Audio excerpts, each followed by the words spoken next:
Hey everybody, welcome to What the Flick. Last Gotham of 2014. Alonso, Bibbs, Francis. Check out Lovecraft, baby! God. Lovecraft isn't at home. Housekeeper hasn't seen him since yesterday. Alan says he didn't come into his office. He and Montoya are watching it. How did the killers know where to find my witness? Let's keep calm here. It's a win. We've made Lovecraft panic. This is a panic move. A win? There's 2 children out there with professional assassins coming after them. Bruce and Selina could end up dead. We're gonna get Lovecraft to call him off. How do they know? I never told you her name, let alone where she was hiding, so you couldn't have. I should say not. And you never mentioned my name to anyone, right? No, we agreed. I didn't mention any names out loud. No names out loud? What about whispering? Don't hold out on me, I'll know. For deep background, I leaked your name to a couple of select sources. I had to for credibility. You're the Wayne murders cop. Damn it! They got to her. I'm surprised it took them this long to find her. This is on you, Dent. Well, I'll stipulate mea culpa. Kick my ass, be my guest. But let's find Lovecraft first and get him to call off the killers. Wow, we got a clip of Mackenzie's worst acting of the entire season so far. Generally, he's on it, but this was a little too... Yeah. No, this was... I'll tell you one thing. I was worried that this episode was going to suck a lot because this was the Bruce and Selina on the run throughout the Dickensian sort of underground. Come of see where Gotham. I'm from. Yeah, right. And they they spend time hanging out in like Shredder's headquarters of the Teenage Ninja Turtles movie. Never seen like that. Sam I've never seen Rockwell's that going to coming. show up and offer them cigarettes. But I actually that was my favorite part of the episode. I was actually surprised. I had a lot of fun with it because there was a real momentum to it. They played off each other quite well. They've actually developed a bit of chemistry together. I actually had fun with that.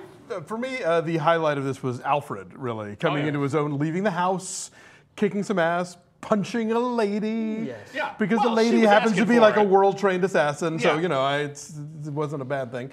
I thought just seeing him I never thought that he and Fish Mooney were ever going to have a scene together. Yes. For one thing, so I was kind of like, oh, okay, I like so that we're she really likes him. really gonna bring everybody to the table here. All right, why not? I got a very lock, stock, and 2 smoking barrels feel from Alfred. That way, he was like that sort of guy, like kind of gangster walking around, hard man, all right, mate, and then he just hits him. But my only problem with the episode, again, it just is similar to the last one. I don't know if I'm picking too much on it. It's the title. Like we're called Lovecraft, and again, we're given a little bit, somewhat of a scene with him. It was misleading. I think by the They end had of to cut the Cthulhu sequence. Yes. For timing. Right, and Dick Lovecraft is not a character from the comics, but they did get the whole idea of Arkham Asylum from H.P. Yes. Lovecraft's writings.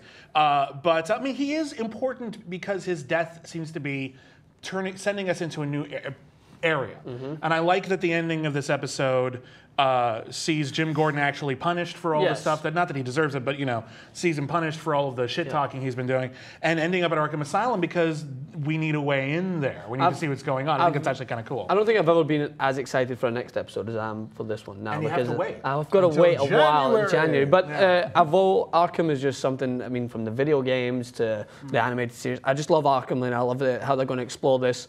And I like the conflict between Jim Gordon and the mayor. I like that this upholds this sense of authority. It's just basically twisting his words to keep stability amongst the town. They need to say, oh, this is how it goes. This is what happened. This was suicide. He has to do this because if there's anything else, everything will crumble. The whole Jenga pyramid falls over. The whole pyramid falls down. So I love that. I was waiting for more of a good punchline from Gordon though. Hey, Mayor. And I was waiting for him to go fuck yourself or something. He's like, kiss my ass or something like that. And I was just It's anticlimax. It's 8 p.m. Yes. It's like The best we got. My favorite bit in the show actually is something I didn't think we'd actually get to see for a while either, which is basically Batman's villains interacting when Ivy shows back up. Yeah. And Catwoman is just like, don't talk to her. She's nuts. Creepy little girl. She's nuts. She's like, what are you talking about? What are you talking about? You didn't kill my parents, did you?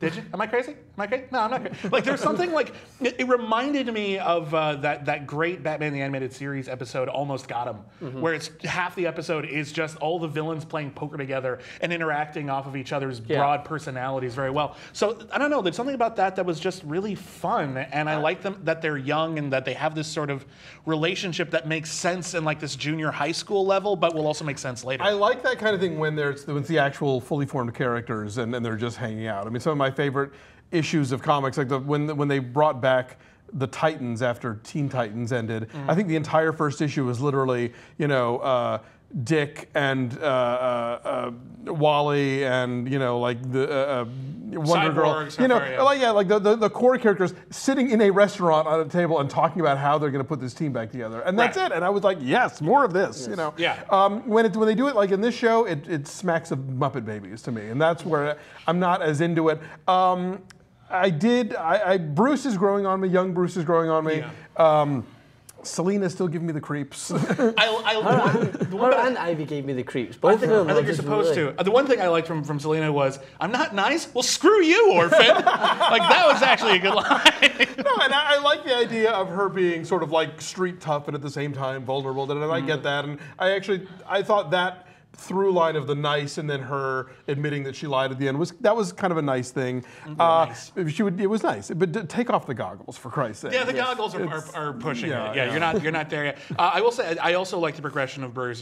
We were saying early on that what this show needed was less Bruce. Or not even less Bruce. Bruce with a purpose. Exactly. I mean, either or, and he just didn't seem to have one. But in this episode, you kind of see him intertwining a little bit more. There's a reason for him to be in this episode, and he's fun in this episode. Although he's supposed to be like preternaturally smart, and he doesn't know about collect phone calls. Like he's never heard about that. It was like, oh, there's a phone, but we don't have any change. However, can we make this machine work? And again, because this show is always so weirdly like, when is it set exactly? Like, yes. I mean, do they have cell phones? Well, Jim has one. We've seen him use it quite a bit. So why doesn't this kid have one? Selina, she could just steal a cell phone. Yeah, that's what I thought when she said, "I'll get you to one." I thought, oh well, she's going to pickpocket somebody and get their cell phone. But no. I liked how Selina is kind of like, why do you care so much about Alfred? Like he's just your butler or something like that. But then we get to see the great relationship between both of them, which is a really good, believable relationship. When they're reunited, I felt like a connection. I'm looking for that kind of emotional connection between characters. I don't get it as much. I didn't get it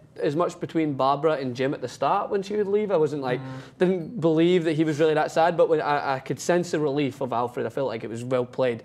What I wanted to touch on about was Oswald Cobblepot, the puppeteer, right? So he has the chance to tell Falcone who the mole is, but doesn't. What was your guys' take on that? Do you think he's playing them even further? Yeah, I was going to ask, what is his end game, just to screw over Fish, or does he see himself taking over everything? I think he wants to take over everything. Yes. Why wouldn't he? I think he's not there yet, but I think that scene serves to show that he's not just in Carmine Falcone's pocket. Yeah, because if he was in his pocket, he would have straight away told him, "Oh no, it's him. He's a mole. Don't blame me." Because he had the right. He still could have risked the fact that he could have been considered to be the mole because his history obviously relates to that. But he held off, risking his own well-being with him, and hoped that Falcone would believe in his lie, which he did, and he's waiting for that moment to kind of pull all the strings. Can you say Cobblepot again? Cobblepot. No, you ruined it for me. Do you like when I say it? I love it when you say it. I can tell it. I can tell you later. Anyway, have a Merry Gotham Christmas, and we'll be back in January. Cobblepot. Thank you. Thank you.